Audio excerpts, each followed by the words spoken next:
அதிகமான இடங்களில் போட்டியிடணும், கூட்டணி மந்திரி சபையில் இடம் பெறணும் அப்படிலாம் பேசுகிறாங்க. காங்கிரஸ் சார்பிலையும் சில பேர் இருக்கிற மோடி அரசாங்கம் கூட்டணி அரசாங்கம் தான். இதெல்லாம் தேர்தலுக்கு முன்னால் சாதாரணமாக எல்லா கட்சியும் ஆசைப்படுறது பேசுகிற விஷயங்கள் தான். இப்போ திமுக பெரும்பான்மை இடத்துல நிற்பாங்க. காங்கிரஸ் வந்து சொல்லலாம், இல்லைன்னா இருக்க மாட்டோம், எங்களுக்கு இத்தனை எண்ணிக்கை வேணும், அது முறிவில் கூட முடியலாம். இந்த மாதிரி ரெண்டு பேரும் பேசியிருந்தாங்கன்னா கூட்டணி ஆட்சியில் இடம் கிடையாது, கட்சியில் வேணால் இடங்களை வேணால் பகிர்ந்து நிற்கலாமே தவிர அமைச்சரவையில் பகிர்வு கிடையாது அப்படின்னு ஒரு பிடிவாதமாக பெரும்பாலான அரசியல் தலைவர்கள் ஏஜிக்காரில் தான் போகிறாங்க, ஏஜி தான் படுக்கிறாங்க. ஆனால் பெருந்தலைவர் காமராஜர் திமுகவும் காங்கிரஸும் ஒன்று எதிர்த்து அரசியல் பண்ண கட்சிகள். அண்ணாமலைக்கும் அல்லது பிஜேபிக்கும் அதிமுகவுக்கும் எதனால் சண்டை வந்தது? ஏன் மாநில கட்சியினுடைய ஆதரவோடு ஆட்சி அமைச்சான்னா, இப்போ மோடியே மாநில கட்சிகளுடைய மருத்துவ காரணத்தினால தான் அவர் பதவி விலகிறாருன்னா, நாடாளுமன்ற கூட்டத்தொடர் ஆரம்பித்து நான் பொதுவாக சட்டசபையில் நான் 6 தடவை ஏற்கனவே எம்எல்ஏ இருந்துட்டேன். 26-27 வயசுலேயே எம்எல்ஏ ஆகிட்டேன். அதெல்லாம் இப்போ சொல்ல வேண்டியது அவசியம் இல்லை.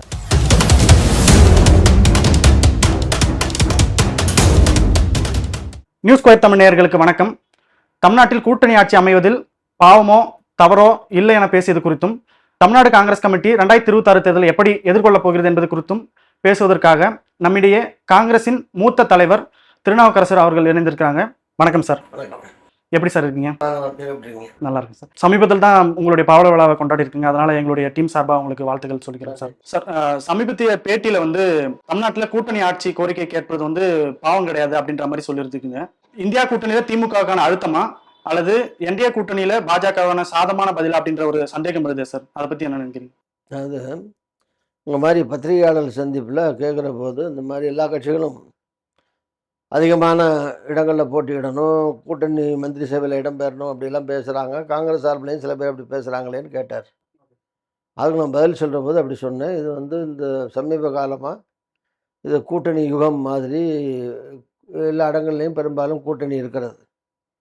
இப்போ மத்தியில் கூட நீங்கள் வந்து இப்போ இருக்கிற மோடி அரசாங்கம் கூட்டணி அரசாங்கம் தான். அதுக்கு முன்னால் இருந்த வாஜ்பாய் அரசாங்கம் கூட்டணி அரசாங்கம் தான். மன்மோகன் சிங் அரசாங்கம், நரசிம்மராவ் அரசாங்கம் எல்லாமே கூட்டணி அரசாங்கமாக தான் இருந்தது. மாநிலத்தில் அதே மாதிரி மத்தியில் மாதிரி பல மாநிலங்கள்லேயும், இப்போ பக்கத்தில் ஆந்திராவில் சந்திரபாபு நாயுடு, இப்போ பவன் கல்யாண் வந்து டெப்டி சிஎம் ஆக்கி அலையன்ஸில் இருக்கார். பிஜேபிக்கு மந்திரி கொடுத்துருக்காங்க. இப்போ வெஸ்ட் பெங்கால்லாம் ஒரு கட்சி முழுமையாக வந்துட்டா கூட ஃபார்வர்ட் பிளாக் மாதிரி உதவியாக இருக்கிற துணையாக இருக்கிற சின்ன சின்ன கட்சிகளுக்கும் வந்து அவங்க 1-2 மந்திரி கொடுத்து வச்சுக்கிறாங்க. புதுச்சேரியிலையும் கூட்டணி ஆட்சி தான். இந்த மாதிரி பல மாநிலங்களில் இருக்குது.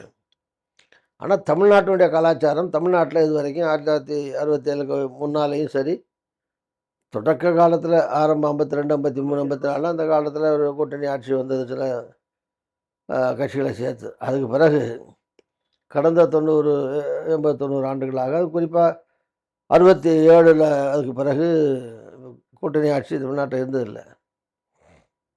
ஆனால் தேர்தல் வரும்போது இருக்கிற கட்சிகள் வந்து ஒத்தப்படையில் நின்ற கட்சிகள் நாங்கள் ரெட்டைப்படையில் நிற்போம் அப்படின்னு சொல்கிறது, அல்லது ரெட்டை இலக்கத்தில் நின்றவங்க வந்து நாங்கள் இன்னும் கூடுதலாக சீட்டு கேட்போம்னு சொல்கிறது, மந்திரி சபையில் வந்து இடம்பெற விருப்பப்படுறோன்னு சொல்கிறது, இதெல்லாம் தேர்தலுக்கு முன்னால் சாதாரணமாக எல்லா கட்சியும் ஆசைப்படுறது பேசுகிற விஷயங்கள் தான். அப்படி ஆசைப்படுறதே தப்பு, பேசுகிறதே தப்பு, பாவம்னு சொல்ல முடியாது அப்படின்னு நான் சொன்னேன். சொல்லிவிட்டு அதே நேரத்தில் ப்ராக்டிக்கலாக இருக்கிற 234 தொகுதியை தானே பிரிச்சுக்க முடியும். ஸோ பானையில் இருந்தால் தான் அகப்பையில் வரும்பாங்க. ஆக 234 தொகுதி தான் இருக்குது, அதுக்குள்ளே தான் பிரிக்கணும். அதில் எத்தனை கட்சிகள் வருது? இப்போ திமுக பெரும்பான்மை இடத்துல நிற்பாங்க. மீதம் இருக்கிற அந்த எண்ணிக்கையை வந்து எத்தனை கட்சிகள் பிரிச்சுக்க போகிறாங்க, அந்த கட்சிகளுடைய பலம் என்ன, பலவீனம் என்ன, இதை பொறுத்து தான் பேச்சுவார்த்தை மூலமாக அது தீர்வு காண வேண்டியது. அது எத்தனை இடங்கள் ஒவ்வொரு கட்சிக்கும் என்பது. அதே மாதிரி கூட்டணியில் ஒரு வேலை அந்த மாதிரி பெரும்பான்மை பெரிய கட்சிகளுக்கு திமுகவோ அதிமுக பெரும்பான்மை கிடைக்காமல் போனால் தானே மற்ற துணைக்கு இருக்கிற கட்சிகளில் இருக்கிற எம்எல்ஏக்களை சேர்த்துக்கிட்டு கூட்டணி ஆட்சி அமைக்க வேண்டிய அவசியம் ஏற்படும். சிங்கிள் லார்ஜஸ்ட்டாக அவங்களே வந்துட்டாங்கன்னா அதிகமான தனி மெஜாரிட்டியில் கூடுதலாக கூட்டணியில் இருக்கிற பெரிய கட்சி வந்துட்டா, இப்போ திமுக எங்களுக்கு பெரிய கட்சி, இங்கே தமிழ்நாட்டை பொறுத்த வரைக்கும் அந்த கட்சி கூடுதலான இடம் வந்துட்டா ஆட்டோமேட்டிக்காக அவங்க ஆட்சி வைக்க போகிறாங்க. அதனால் காங்கிரஸ் வந்து சொல்லலாம், அந்த மாதிரி கூட கேட்குறோம் அல்லது அதிகாரத்தில் நிற்கிறோம் அப்படின்னு சிலர் கருத்துக்கள் பேசும்போது அதுதான் சொன்னது தப்பு இல்லை. பட் அதே நேரத்தில் அது வந்து நிபந்தனை, கண்டிஷன் இல்லை.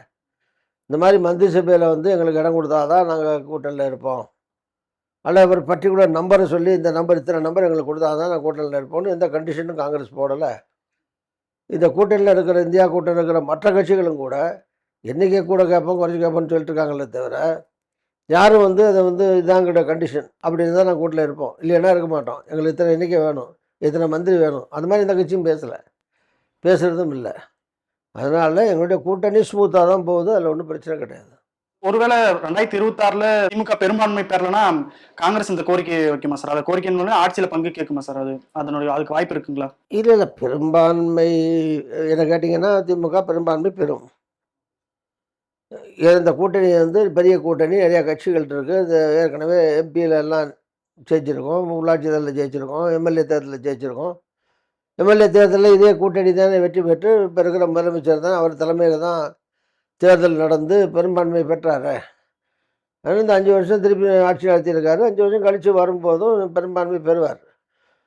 ஒருவேளை நீங்கள் சொல்கிற மாதிரி இஃபட்டால் அந்த மாதிரி நீங்கள் சொல்கிற பெரும்பான்மை பெறலைன்னா என்ன கேட்பீங்களான்னு, அது அப்போ இருக்கிற சூழ்நிலையை பொறுத்து எவ்வளோ சீட்டு குறையுது, அது முதலமைச்சருடைய விருப்பம் என்ன, அது அப்போ அது பேசி செய்ய வேண்டிய விஷயம் அது.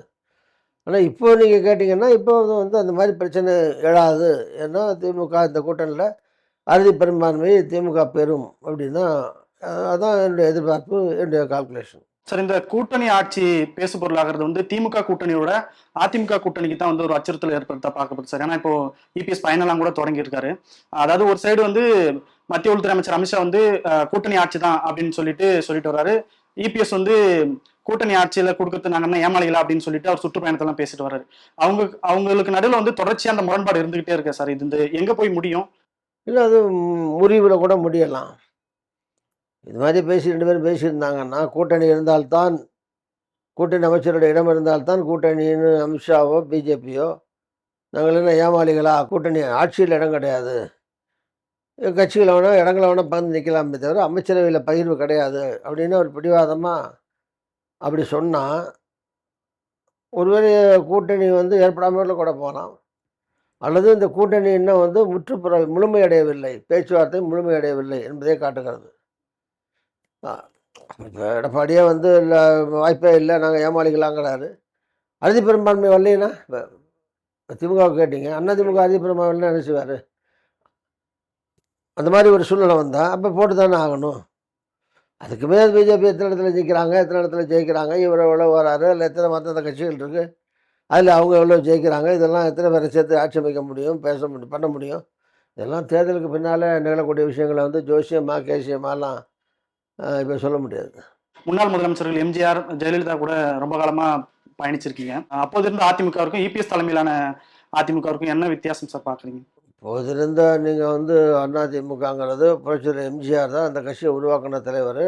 அவர் வந்து ஒரு மிகப்பெரிய மாஸ் லீடர். அவர் மக்கள் ஆதரவும் மக்கள் சக்தியும் பின்னணியில் கொண்ட ஒரு மாபெரும் தலைவர் புரட்சியாளர் எம்ஜிஆர். அதுக்கு பிறகு ஜெயலலிதா தனிப்பட்ட முறையில் இல்லைன்னாலும் அந்த அதிமுக வாக்கு வங்கியோட புரட்சியாளர் எம்ஜிஆருடைய வாக்கு வங்கியோட அவர் மறைவுக்கு பின்னால் அந்த கட்சியை அவர் டேக் ஓவர் பண்ணது. இப்போ 91 செல்வி ஜெயலலிதா அவர்கள் ஆட்சிக்கு வந்தாங்க, கூட்டணி காங்கிரஸ் கூட்டணி வர முடிஞ்சது. இப்போ 89 அதே ஜெயலலிதா தானே. 2 வருஷத்துக்கு முன்னால் ஜான்னு பிரிஞ்சு நிற்கிற போது வர முடியல. அதுக்கு காரணம் ஒரு 10% ஓட்டு வந்து ஜானகியம்மா வாங்கிட்டாங்க. ஸோ கட்சி ஒன்றா இல்லாமல் உடஞ்சிருந்த காரணத்தினால, அந்த சின்னம் ரெட்டலையும் இல்லாத காரணத்தினால அதே ஜெயலலிதா ஆட்சிக்கு வரல. அதே ஜெயலலிதாம்மா 2 வருஷம் கழித்து ஆட்சிக்கு வந்து முதலமைச்சராக உட்காடுறாங்க. அப்போ அதில் என்ன இடையில 2 வருஷத்தில் அவங்களும் பெருசாக வளர்ந்துடல, கட்சியும் பெருசாக வளர்ந்துருச்சு சொல்ல முடியாது. அப்புறம் ராஜீவ்காந்தியுடைய படுகொலை, அதனால் ஏற்பட்ட அவசியமுடைய தோல்வி கண்ட ஜெயலலிதா அவர்கள் முதலமைச்சராக எகைன் கூட்டணி தாங்க. அப்போ காங்கிரஸோட கூட்டணியை பாலை இதெல்லாம் சேர்ந்து ஒரு பெரிய புயல் மாதிரி வீசி ஆட்சியில் இருந்த திமுக ஆட்சிக்கு வர முடியாமல் போகுது. முதல் 2 மிகப்பெரிய பெரும்பான்மை எண்ணிக்கையோட ஒரு ஆட்சிக்கு வர்றாங்க. காங்கிரஸ் கூட 76 சீட்டு வந்தது. ஸோ அதனால் இது வந்து இந்த கூட்டணி நான் சொன்ன மாதிரி கூட்டணியில் வந்து எவ்வளோ இடங்கள் நிற்கிறாங்க போகிறாங்க, யார் வெற்றி பெறுறாங்க, அதுக்கு பின்னாடி தான் அந்த ஆட்சி கூட்டணி ஆட்சியாக வருமா தனியாக வருமா. நான் சொன்ன மாதிரி அறுதி பெரும்பான்மை வந்துட்டு அந்த கூட்டணி பேச்சே இல்லையே. அப்படி இல்லாமல் போகிற பட்சத்தில் தான் பெரிய கட்சி யார் லீட் பண்ணுற கட்சியோ அதுக்கு அறுதியாக பெரும்பான்மை கிடைக்கலன்னா அப்போ தான் தோழமையில் இருக்கிற கட்சிகள்லாம் சேர்த்துக்கிட்டு போக வேண்டிய அவசியம் ஏற்படும். சார், சமீபத்தில் திமுக துணை பொதுச் செயலாளர் திருச்சி சிவா வந்து காமராஜர் பற்றி பேசுனது பெரிய விமர்சனத்துக்கு உள்ளாச்சு. நீங்க கூட அதுக்கு கண்டனம் தெரிவிச்சு அறிக்கையெல்லாம் வெளியிட்டிருந்தீங்க. ஆனா இது வந்து ஒரு வலுவான எதிர்ப்பா இல்லாம கூட்டணி இருக்கிறதுக்காக பெருசா ஒரு எதிர்ப்பு தெரிவிக்கலையோ காங்கிரஸ் சைட்ல இருந்து அப்படின்ற மாதிரியான குற்றச்சாட்டு வைக்கப்படுது. சரி, அதில் என்ன கேட்டிங்கன்னா, ஏசியில் இருக்கிறதுங்கிறது ஒரு இப்போ இந்த யுகத்தில் வந்து இது சாதாரணமான விஷயம். அது எல்லாரும் நடுத்தர மக்கள் யாருக்கு முடியுதோ அவங்க எல்லாம் கார்லேயோ வீட்லேயோ ஏசி வச்சுக்கிறாங்க. பெரும்பாலான அரசியல் தலைவர்கள் ஏசி காரில் தான் போகிறாங்க, ஏசி தான் படுக்கிறாங்க, பெரும்பாலான அரசியல் தலைவர்கள். ஆனால் பெருந்தலைவர் காமராஜர் இருந்த காலம், அவர் முதலமைச்சராகி அவர் சொல்கிறது உடம்பு சரியில்லாமல் போச்சு, அவருக்கு அலர்ஜியெல்லாம் வந்துச்சு, அதுக்காக வச்சு கொடுத்தாரு கலைஞர் அப்படின்னு கலைஞர் பேசுனதையும் போட்டு காமிச்சு அவர் சொல்கிறார். அதனால் ஆனால் பெருந்தலைவர் காமராஜர் அரசியலில் நுழைஞ்ச காலம், அவர் வந்து 15 வயசுல அரசியலில் ஈடுபட்டார். 21 வயசில் உறுப்பினராகி மாவட்ட காங்கிரஸில் வந்து செயலராக இருந்து, மாநில காங்கிரஸ் செயலராக இருந்து, 12 வருஷம் காங்கிரஸ் தலைவராக இருந்து, 10 வருஷம் முதலமைச்சராக இருந்து, அகில இந்திய அக்கராசனர் ஆகி இப்படி பல்வேறு பரிணாம வளர்ச்சிகளை அவர் பெற்றிருக்கிறார். அந்த தொடக்க காலங்களில் வந்து ஃபேன் இல்லாத ஊர்களில் படுத்திருக்க வேண்டிய சூழலாம் ஏற்பட்டிருக்கும். அப்போ வெறும் விசிறி வச்சுக்கிட்டு வீசிக்கிட்டு படுக்க வேண்டிய சூழ்நிலை. கிராமங்களில் அப்போ பாதை கிடையாது, வண்டி கிடையாது, கார் கிடையாது, சைக்கிளில் வாடகை சைக்கிள், சொந்த சைக்கிள் கூட இல்லாமல் வாடகை சைக்கிளில் ஒரு ஆள் ஓட்டி அவர் பின்னாடி உட்காந்துலாம் போயிருக்காரு. மாட்டு வண்டியில் போயிருக்காரு. ஈவன் அண்ணா கூட அவர் தொடக்க காலத்தில் அப்படியே நடந்திருக்கு. ஸோ அதனால் அந்த காலகட்டங்களில் ஏசியில் தான் பிறந்ததுலேருந்து ஏசியிலே படுத்திருக்கல அவர். அதுக்கு பின்னாடி ஒரு வேளை அப்படியே ஒரு சூழ்நிலை இருந்ததாக வச்சுக்குவோம் அவர் சொன்ன மாதிரி. அதெல்லாம் இப்போ சொல்ல வேண்டியது அவசியம் இல்லை. ரெண்டாவது, திமுகவும் காங்கிரஸும் ஒன்று எதிர்த்து அரசியல் பண்ண கட்சிகள். 71 தான் முதல் முறையாக காங்கிரஸுக்கும் திமுகவுக்கும் வந்து ஒரு கூட்டணி வந்தது. திமுக தொடங்கியது 49. ஸோ 49லேருந்து 71 வரைக்கும் திமுக யாரை விமர்சனம் பண்ணி வளர்த்தாங்க? காங்கிரஸ் ஆட்சியை, காங்கிரஸ் தலைவர்களை, காங்கிரஸை தான் கேலி பண்ணி கிண்டல் பண்ணி பேசி அந்த கட்சியை வளர்த்தாங்க. அதே மாதிரி காங்கிரஸும் திமுகவை தான் கேலி பண்ணி கிண்டல் பண்ணி பேசி என்ன அதுக்கு பதில் சொல்லி வளர்த்தாங்க. இது அரசியலில் சகஜம் தானே. எதிர்கட்சியும் ஒரு கட்சிகள் ஒன்று எதிர்க்கிற போது ஒருத்தர் விமர்சனம் பண்ணிக்கிறது கூட சொல்லலாம், குறைச்சி சொல்லலாம், உண்மையை சொல்லலாம், சில நேரத்தில் கற்பனையான செய்திகள் கூட சொல்லலாம். என்ன இது மாதிரி நக்கலாக சொல்லலாம், கிண்டலாக சொல்லலாம், கேலியாக சொல்லலாம். இது மாதிரி இது வந்து ஒருத்தருக்கு ஒருத்தர் அரசியலில் வந்து பேசிக்கிறது தான். என்ன அப்போது அதுக்கு பிறகு 71 2 கட்சியும் கூட்டணி வந்த பிறகு ஒவ்வொரு தேர்தலில் கூட்டணி, ஒரு தேர்தலில் கூட்டணி இல்லை, இப்படி போட்டி போட்டு வர்றோம். இப்போ கூட்டணியில் இருக்கோம். கூட்டணியில் இருக்கிற இந்த காலகட்டத்தில் ஒருத்தர் கடுமையாக விமர்சனம் பண்ணி வளர்த்துக்கிட்ட காலங்களில் ஒருத்தரை பற்றி ஒருத்தர் பேசுகிறது, புகழ்ந்ததோ இகழ்ந்ததோ பேசுகிறதோ அதை இப்போ சொல்கிறது, அது வந்து இப்போ தேவையில்லாத ஒன்று. இந்த காலகட்டத்துக்கு பொருத்தமாகவும் இருக்காது. கூட்டணி இல்லாத காலங்களில் ஒருத்தர் எதிர்த்து வளர்கிற காலங்களில், எதிர்த்துட்டு இருந்த காலங்களில் பேசின பேச்சுக்களை உண்மையாகவும் சொல்லியிருக்கலாம், விளையாட்டாக சொல்லியிருக்கலாம், கிண்டலாகவும் சொல்லியிருக்கலாம், எந்த வகையிலையும் சொல்லியிருக்கலாம். ஒரு தலைவரை பற்றி பேசின பேச்சுகள், அதை இப்படி இந்த தலைவர் பற்றி இப்படி சொன்னாருன்னு சொல்லி அந்த 40 வருஷம் 50 வருஷத்துக்கு முன்னாடி இந்த சம்பவங்களை இன்றைக்கு கூட்டணி இருக்கிற காலகட்டங்களில் வந்து 2 கட்சியுமே திமுக சொன்னாலும் சரி, காங்கிரஸ் சொன்னாலும் சரி, அது பொருத்தமாக இருக்காது. அதனால தான் சிவாயினுடைய நண்பர், நல்ல பேச்சாளர், ஒரே ஏரியாக்காரங்க, திருச்சி தான் நான் எம்பியாக இருந்தேன், அவர் ராஜ்யசபா எம்பி அங்கே இருக்கார், இருந்தாலும் அது தேவையில்லாதுங்கிறதுனால நான் அதை கண்டிச்சேன். ஏன்னா அது வந்து இப்போ மறைந்த தலைவர்கள், பெரிய தலைவர்களை அவங்க வந்து எதிர்த்து வந்து கேட்க போகிறதில்ல. இப்போ காமராஜர் நான் ஏஜியில் படுத்தனா இல்லையான்னு சொல்ல போகிறதில்ல, வருத்தப்பட போகிறதில்ல. அவங்கள நேசிக்கிற, விரும்புகிற, அவங்களுடைய பக்தர்களாக தொண்டர்களாக இருக்கிற தொண்டர்கள் கண்டிப்பாக அண்ணாவை பற்றி, கலைஞராக பேசினா அவங்க தொண்டர் வருத்தப்படுவாங்க. காமராஜரை பற்றி பேசினா அவருடைய தொண்டர் வருத்தப்படுவாங்க. எம்ஜிஆரை பற்றி பேசினா எம்ஜிஆர் தொண்டர் வருத்தப்படுவாங்க. அப்போ அதை கூட்டணி வரும்போது அப்படி இந்த வருத்தம் இப்போ அதிமுகவில் கூட பார்த்தீங்கன்னா அண்ணாமலை அங்கே இருக்கும்போது அண்ணாமலைக்கும் அல்லது பிஜேபிக்கும் அதிமுகவுக்கும் எதனால் சண்டை வந்தது? அவர் வந்து அதிமுக இருந்த தலைவர்கள ஜெயலலிதாவையோ எம்ஜிஆரையோ விமர்சனம் பண்ணும்போது தலைவர் எம்ஜிஆர் விமர்சனம் பண்ணும்போது அதனால் இவங்க திருப்பி பதில் விமர்சனம் பண்ணாங்க, திட்டினாங்க. லைன்ஸ் இல்லைங்கிற மாதிரி உடஞ்சி ஒரு சூழ்நிலைக்கு போய் ஒரு தலைவர்லேருந்து இறங்க வேண்டிய சூழ்நிலை வந்து வேறு தலைவர் போட்டு தான் இப்போ கூட்டணி போட வேண்டிய கட்டாயம் வந்துருச்சு. அதான் சொல்கிறேன். அதனால் கூட்டணிக்குள்ளே இருக்கிற போது ஒருத்தர் இது மாதிரி பேசிக்கொள்வது சரியில்லை. அது இப்போ அது முடிஞ்சு போச்சு. அவர் சொன்னார், நாங்கள் அது பதில் சொல்லியாச்சு. அவரும் ஒரு அறிக்கை, நான் வந்து இப்போ காமராஜரை வந்து நான் வந்து இன்னும் தரக்குறைவாக நான் விமர்சனம்லாம் பண்ணலை, அவரை நான் மதிக்கிறேன்னு அவரும் ஒரு அறிக்கை கொடுத்தாரு. ஸோ அதனால் மாநில தலைவரும் அந்த பிரச்சனைக்கு முற்றுப்புள்ளி வச்சாச்சுன்னு காங்கிரஸ் மாநில தலைவர் செல்வப்பிரதேசம் சொல்லிட்டாரு. ஆனால் அது முடிஞ்சு போன விஷயம் அது. அதனால் அதில் முடிஞ்சு போன விஷயத்தில் பாடம் என்னென்னா, ஒருத்தர் பழைய சம்பவங்களை நினைவூட்டி பேச வேண்டியது அவசியம் இல்லைங்கிறது தான்.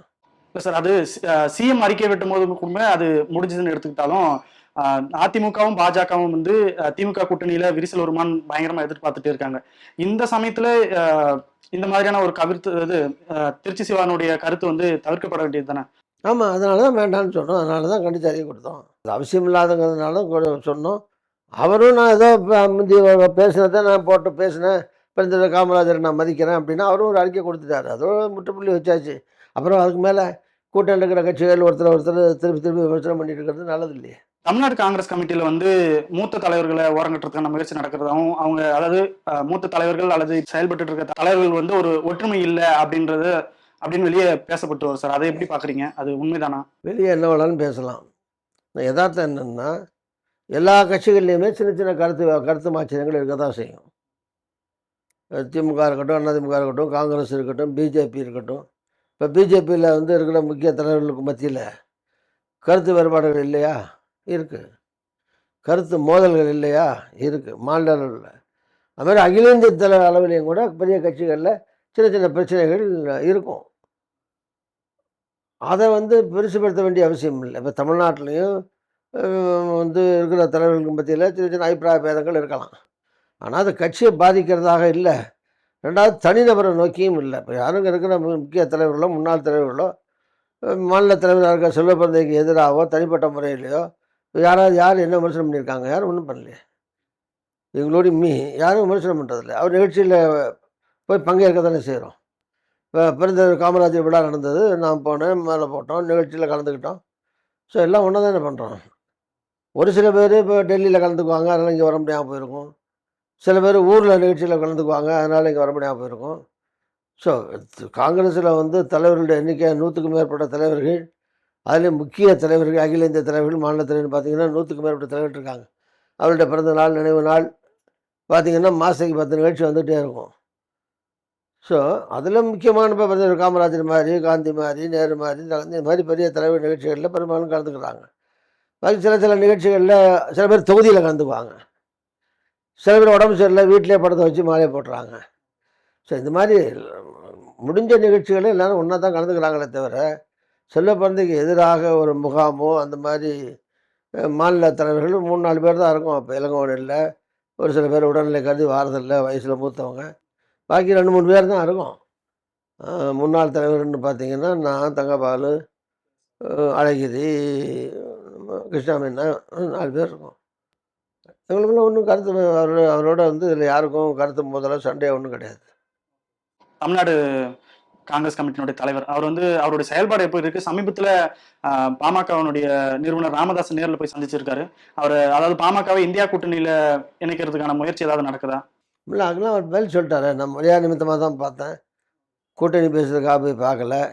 இல்லை சார், அது இப்போ சந்திக்கும் போது அந்த கொஸ்டின் நமக்கு ஆட்டோமேட்டிக்காக வரும் இல்லையா? அதாவது இதுக்கு முன்னாடி சந்திச்சிருக்கலாம், அந்த சண்டை நடந்து, அதாவது தந்தை மகனுக்கு நடுவில் பிரச்சனை நடக்கும்போது சந்திச்சு இருக்கிறது. ஒருவேளை நிறுவனர் ராமதாஸ் வந்து இந்தியா கூட்டணிக்கு இழுக்கிறதுக்கான முயற்சி நடக்குதான்ற கேள்வி எழும் இல்லையா? பிரசிடெண்ட்டில் சொல்லியிருந்தார், அப்படி இல்லை அப்படின்னு சொல்லியிருந்தார். ஒருத்தருக்கு ஒருத்தர் இருக்கிற நட்பு பழக்க வழக்கத்தில் போய் பார்க்கலாம். எல்லா சந்திப்பும் அரசியல் சந்திப்பாக தான் இருக்கணும்னு அவசியம் இல்லை. ஆனால் 2 அரசியல்வாதிகள் சந்திக்கிற போது அரசியல் பேசாமல் இருக்கிறதுக்கும் வாய்ப்பு இல்லை. பிரச்சனை எழும்போது சந்திக்கும் போது தான் அந்த கொஸ்டின் எழுது சார். அதனால சரி, அது அவங்களுக்கு கட்சிக்குள்ளே இருக்கிற உட்கட்சி பிரச்சனை. அதுக்கும் காங்கிரஸுக்கும் காங்கிரஸ் தலைவருக்கு செல்வப்பிரந்தைக்கு என்ன இருக்குது?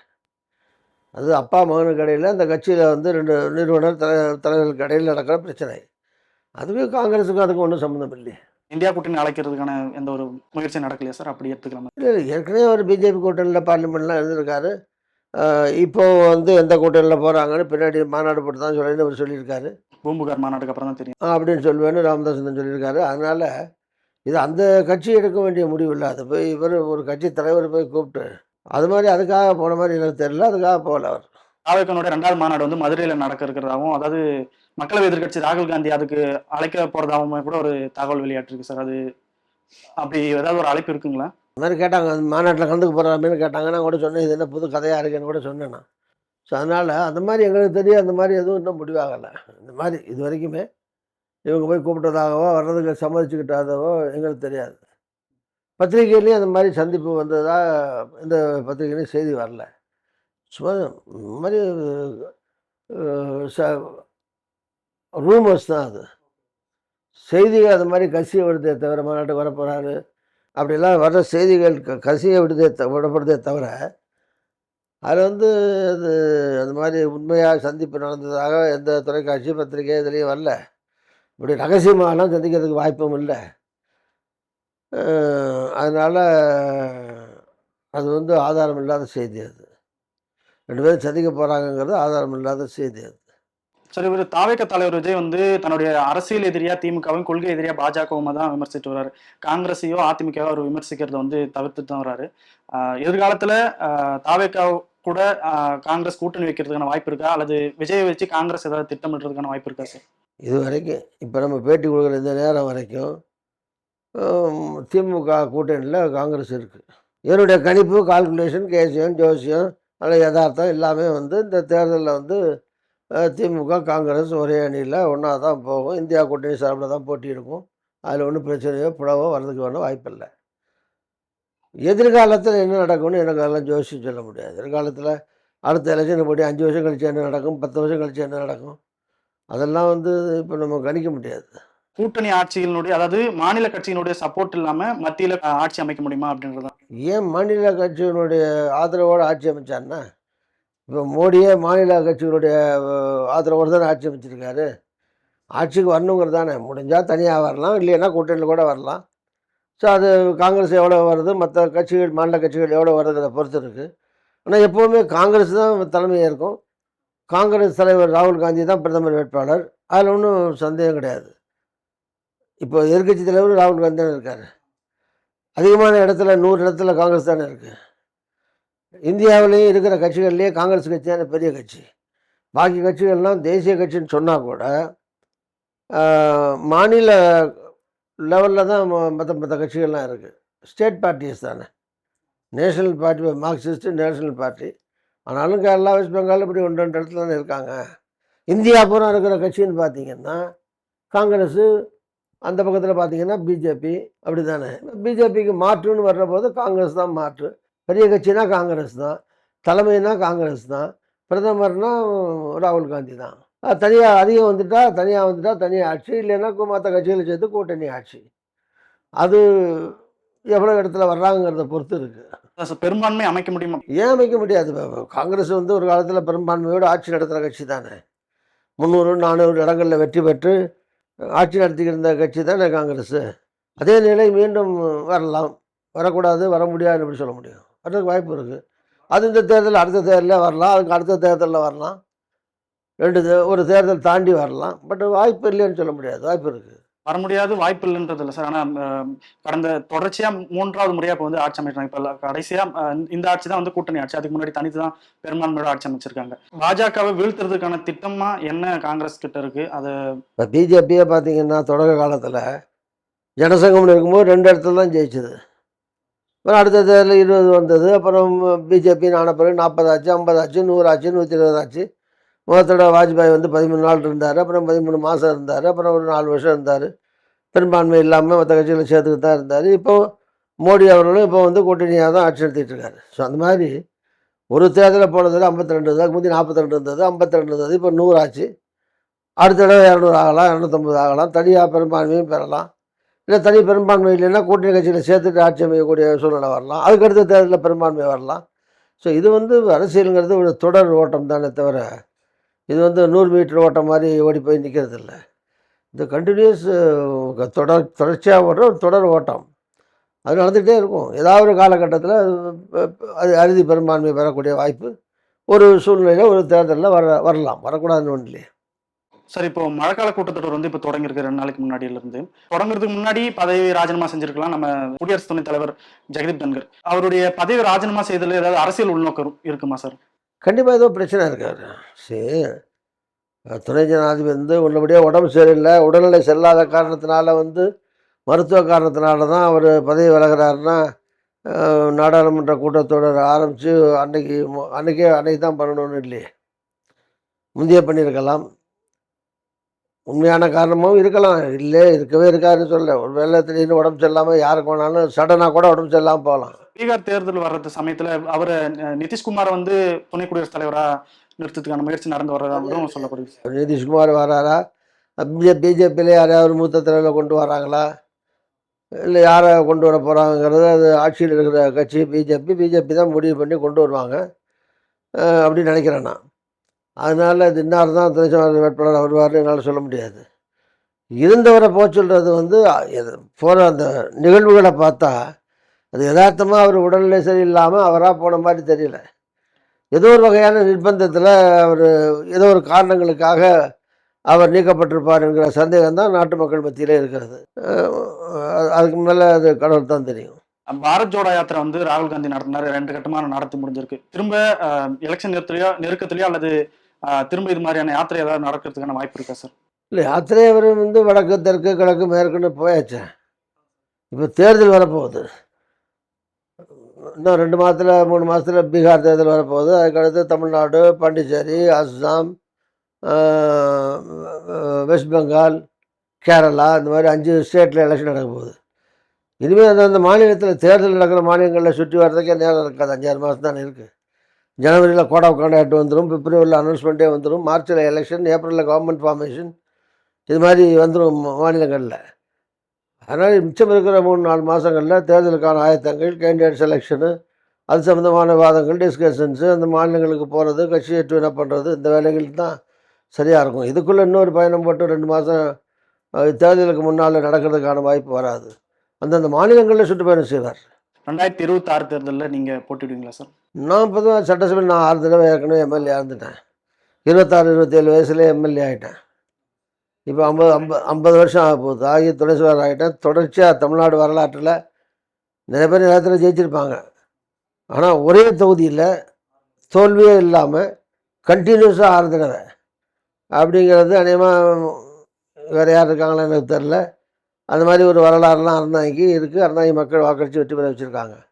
இப்போ என்னுடைய மகன் ராமச்சந்திரன் எம்எல்ஏ இருக்கார். அதனால் என்னை பொறுத்த வரைக்கும் நான் அதுக்கடுத்து 3 தடவை எம்பியெல்லாம் இருந்துட்டேன். அதனால் எம்எல்ஏ எம்பி வரணும்லாம் ஒன்றே அந்த மாதிரி எனக்கு அந்த கட்டாயம் ஒன்றும் கிடையாது. அப்படி வந்து தான் பேரை ஊரை காமிச்சிக்கணும், அடையாளம் காமிச்சிக்கணுங்கிற மாதிரி இல்லை. படித்தது எம்ஜிஆர் புண்ணியத்தில் அல்லது இத்தனை வருஷம் 50 வருஷம் அரசியலில் நான் ஒரு அரசியல்வாதியாக மற்றவங்களுக்கு தெரிஞ்ச அரசியல்வாதியாக தான் இருக்கேன். ஒரு எம்எல்ஏ ஆகி தான் என்னை பிரபல்யப்படுத்தணுங்கிற அவசியம் கிடையாது. அது எம்எல்ஏ ஆகி தான் நான் மந்திரி 10 வருஷம் இருந்துட்டேன். தமிழ்நாட்டில் இருந்துட்டேன், டெல்லியும் இருந்துட்டேன். அதனால் மந்திரி ஆகணும், எம்எல்ஏ ஆகணும் அந்த மாதிரிலாம் ஒரு தீவிர ஆசையெல்லாம் ஒன்றும் கிடையாது. அரசியல் பண்ணுவேன், அரசியலில் இருப்பேன், அரசியல் பண்ணுவேன். இருக்கிற கட்சியில் வந்து கட்சியினுடைய நன்மைக்காக, கட்சியினுடைய வளர்ச்சிக்காக பாடுபடுவேன். தமிழ்நாட்டு நலனுக்காக பாடுபடுவேன், கூட்டணி வளர்ச்சிக்காக பாடுபடுவேன்.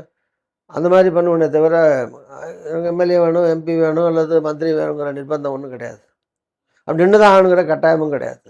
Thank you sir. இவ்வளோ நேரம் உங்களுடைய நேரத்தை ஒதுக்கி எங்களுடைய கேள்விக்கெல்லாம் பதில் சொன்னதுக்கு ரொம்ப நன்றி சார். நன்றி. நல்லா கேள்வி கேட்டீங்க. வாழ்த்து. வணக்கம். நன்றி.